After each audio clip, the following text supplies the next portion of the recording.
Assalomu alaykum hammaga. Bugun sizlar bilan ayrim o'quvchilarimiz mendan so'ragan bitta mavzuni qisqacha tushuntirib bermoqchiman. Ya'ni bu F1, F2, F3, F4, F5, F6, F7, F8 ketyapti. Avloddagi nisbat, ya'ni heterozigota holatdagisi uchun sizlarga bugun bitta oddiyroq qoidani o'rgatib qo'ymoqchiman. Qarang, balkim ko'pchilik bilar, balkim ko'pchilik bilmas.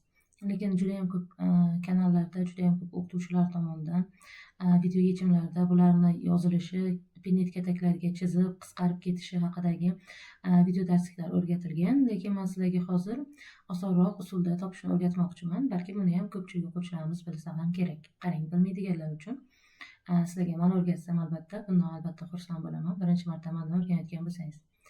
Xo'p, qanday qilishimiz kerak? Demak, bizda F1 dan mana bir organizm bo'lsa, ya'ni F1 da heterozigot organizm bo'lsa, biz F1 degani o'z-o'ziga chatishtirish kerakligi haqida bilamiz, to'g'rimi? Demak, buni chatishtirib mana bunaqa olingan demak. O'z-o'zidan chatishtirilib ketyapti F1 organizm.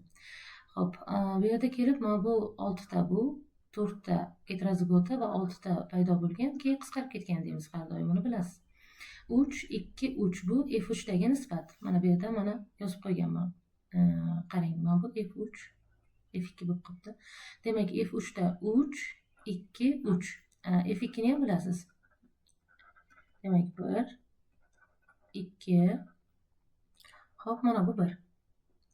1, 2, 1. F3 ga kelib 3, 2, 3, F4, 7, 2, 7, 15, 2, 15.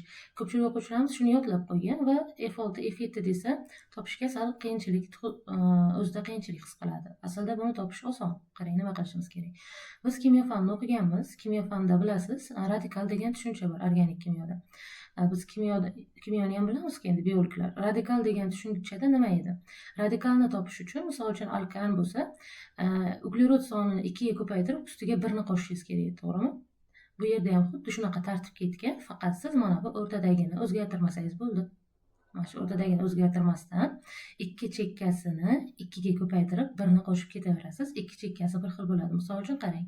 Xuddi shu qonuniyat. 1 ni 2 ga ko'paytiramiz. Mana 2, 1 ni 2 ga ko'paytirsak, ustiga 1 ni qo'shamiz. 3 bo'ladi. Chiqqan 3 ni keyingisi F4 ni topish uchun 2 ga ko'paytiramiz, 6 bo'ladi. Ustiga 1 qo'shish esingizdan chiqmasa, radikal deb o'ylang. Ustiga 1 ni qo'shing. 3 ni 2 ga ko'paytirdingiz 6, 1 ni qo'shsangiz 7. 7 ni 2 ga ko'paytirdingiz 14, 1 ni qo'shdingiz 15. Mana F5 ham chiqdi. F6 ni topmoqchisiz. Yana shu ishni qilasiz. 15 ni 2 ga ko'paytirasiz 30, 1 ni qo'shasiz 31. Mana 31 ta deysiz, mana yozib qo'yasiz. Mana shu F6 bo'ladi, 2 ta. O'zgartirmay o'rtasini va mana bu ham 31 ta. Keyingisi F7 ni topmoqchisiz. F7 nima qilasiz? 31 ni 2 ga ko'paytirasiz. 31 ni 2 ga ko'paytirsangiz 62. 62 ni ustiga 1 ni qo'shasiz. 1 qo'shish esdan chiqmasin. 62 ga 1 ni qo'shsangiz 63. Bo'ldi, mana 63 ta. Tak, 2 ta. Mana yana 63 ta. Bu bir xil bo'ladi. Buni ham shunaqa. 31 ni 2 ga ko'paytirasiz yoki bu bilan bu bir xil bo'ladi. F8 ni topmoqchisiz. Mana F8 ayrimlarga qiyin tuyuladi. F8 mi deydi? F8 ham qiyin emas. 63 ni 2 ga ko'paytiring. 63 ni 2 ga ko'paytirsangiz 126, 126 ga 1 ni qo'shing. 127. 2 ga ko'paytirib 1 ni qo'shib ketyapman. 127 kichkina a. Xo'p, F9 ni topmoqchisiz. Endi bir kallamda qil. Uning uchun nima qilasiz endi? 127 ni 2 ga ko'paytirasiz. 254, 1 ni qo'shar ekanmiz 255, 255 ta. O'rtasini o'zgartirmaymiz. Bu tarafga ham 255 ta. Demak, men nima deyotganimni tushundingiz deb o'ylayman. Ya'ni, siz pastga qarab topib ketmoqchi bo'lsangiz, o'zingizni qiynamang. 2 ga ko'paytirib 1 ni qo'shing. Shu qonuniyat heterozigotada har doim ishlaydi. Agar sizdan F9 ni, F10 ni, F11 ni yoki F12 ni ham so'rasin, siz qo'rqmang. 2 ga ko'paytirib 1 ni qo'shib keting. Shu usulda ishlasangiz, har doim masalalaringiz to'g'ri chiqadi.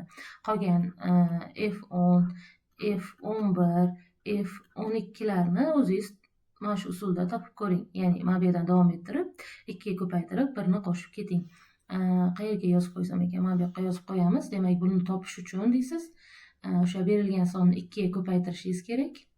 Endi 2 ga ko'paytirib, ustiga 1 ni qo'shib keting. O'sha boshlang'ich sonimizni. O'shanda har doim o'xshab chiqadi. Shuni sizlarga tushuntirmoqchi edim, chunki mendan ko'pchilik o'quvchilarimiz F9, F8larni topolmayman deb so'ragan edi.